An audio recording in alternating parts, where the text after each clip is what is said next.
All right, let's go to the defense side of the ball. Start defense backfield. Obviously, a huge need for the Browns. Right. They have an opportunity to get Minkah Fitzpatrick, hopefully at number 4 if he's there. Let's talk about Minkah. What makes him so special? He's a football savant. He at Alabama, he was the extension of Nick Saban on the field. So smart with what he does, and he's also a big-time athlete. He's probably going to run the 4.4s here. I think he can play outside cornerback. It's kind of like the Jalen Ramsey discussion when he was coming out of Florida State. Is he a safety? Is he a nickel? Is he a corner?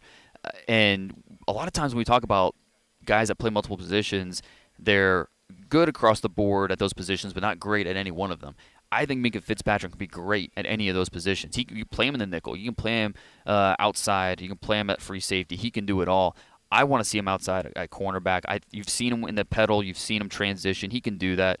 I think he needs to get a little bit better with his back to the ball. But when you're pointing out the weaknesses with Minkah Fitzpatrick, it's nitpicking because he's a really special player. And like I said, I think the intangibles, he's going to test off the charts because he knows everything going on. He played. Nick Saban has 6 defensive back positions in his defense, and he said that he's never had a player be as much of an expert in all 6 as Minkah Fitzpatrick is. He's just a special player, and you don't need to overthink it. He's a top 5 player in this draft, and he's there at 4. I'm running to the podium to turn that pick in. And he's also, it sounds like, a great leader and somebody that would be very good for the locker room. Absolutely. The intangibles are there. And this goes back to high school. You talk to his high school coaches.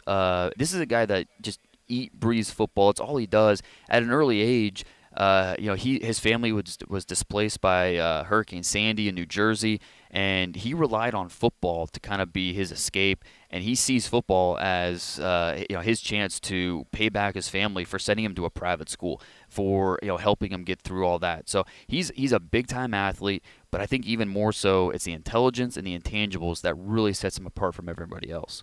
All right, let's talk about the rest of that DB class. We'll stay at the cornerback position. Seems to be fairly deep, and a lot of people, some people love Denzel Ward, Josh Jackson, but in that second round, you have Alexander, some other people that seem to be well thought of. Is this a good class to want to have DBs in? Oh, absolutely.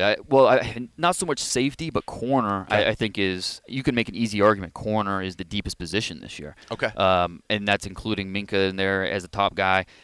Denzel Ward would be interesting because a lot of teams don't want 5'10" corners early in the draft, but he's absolutely worth it. He's a twitchy athlete. Instincts are there. Give me Denzel Ward on my team, and we'll figure out a way to put him on the outside, and I think he'll thrive. You mentioned Jair Alexander, same type of deal. You get a little bit of Joe Hayden feel from him.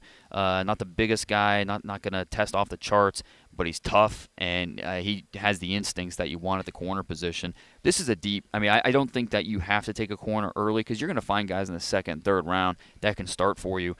Carlton Davis from Auburn, Josh Jackson, Isaiah Oliver, Colorado. The junior class really helped this group with the guys that came out. So, again, Minkah Fitzpatrick to me is a corner, but if you wanted to play him at safety, you could find a corner in the third round that's still going to help you from day one.